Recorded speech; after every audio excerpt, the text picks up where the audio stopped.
দর্শক বন্ধুরা, যদি নিজ গাছের তরকারি হয় তাহলে তো আর কোনো কথাই নেই। সেই স্বাদ মুখে লাগে থাকার মতনই লাগে। যে ভাত খেতে পারেন না সেও 2 প্লেট খেতে পারেন। যা হোক, মূল ভিডিওতে চলে গেলাম। আমার গাছে লাউ দেখাবার জন্য চেষ্টা করতেছে, কিন্তু দেখেন দেখেন দেখেন এই যে লাউ, এই লাউ দিয়ে অসাধারণ রেসিপি করব। দোয়া করেন যেন আমার সাহেব লাউডা পারতে পারে। আসসালামু আলাইকুম কাছের এবং দূরের বন্ধুরা, যে যেখান থেকে দেখছেন আজকের লাইভটা অসংখ্য ধন্যবাদ। দেখেন, এই প্রথম লাউ কিন্তু নামালো। আরও 2-3 দিন পর নামাইলেও কোনো অসুবিধা ছিল না, কিন্তু উনি তর সয় নেয়, কচি লাউ খাবে শোল মাছ দিয়ে, সেটা দেখতে পাবেন। আরও 2 ধরনের রেসিপি সাথে।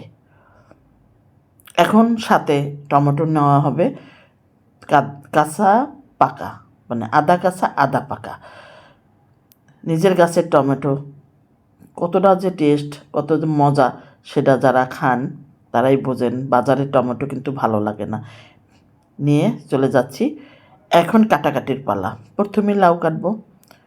লাউ কিন্তু একদম কচি, কোনো বিচি হয়নি।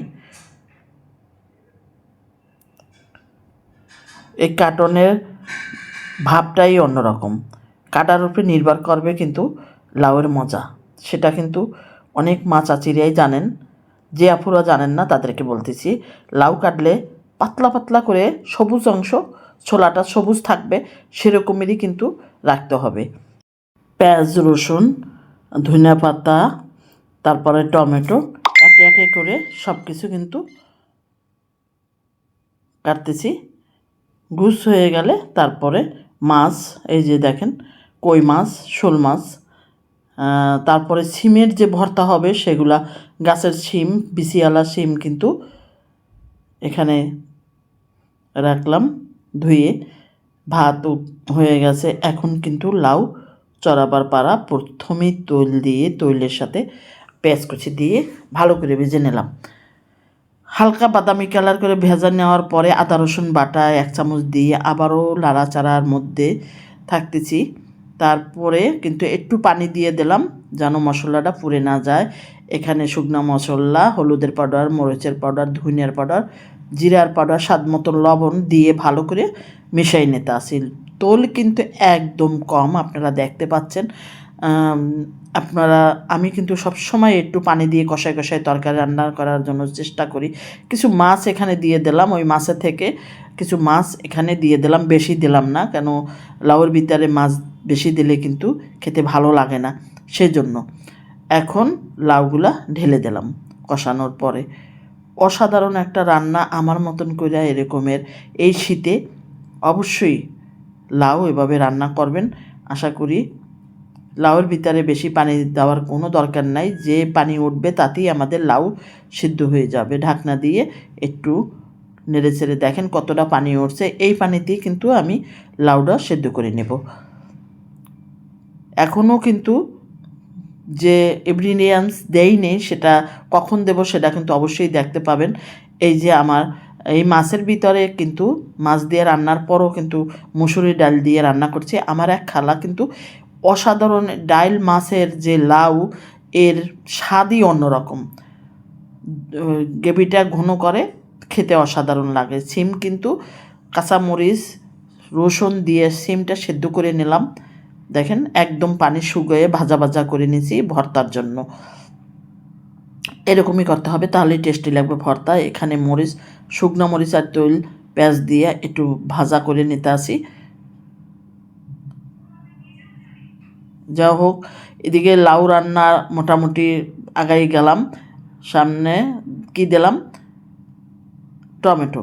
এই মুহূর্তে টমেটো দিতে হবে। টমেটো যদি আগে দিতাম তাহলে কিন্তু টক হয়ে যেত, লাউ ভাল লাগতো না। তারপরও আমি 1 চামচ চিনি দিয়ে ভালো করে মিশিয়ে নিলাম।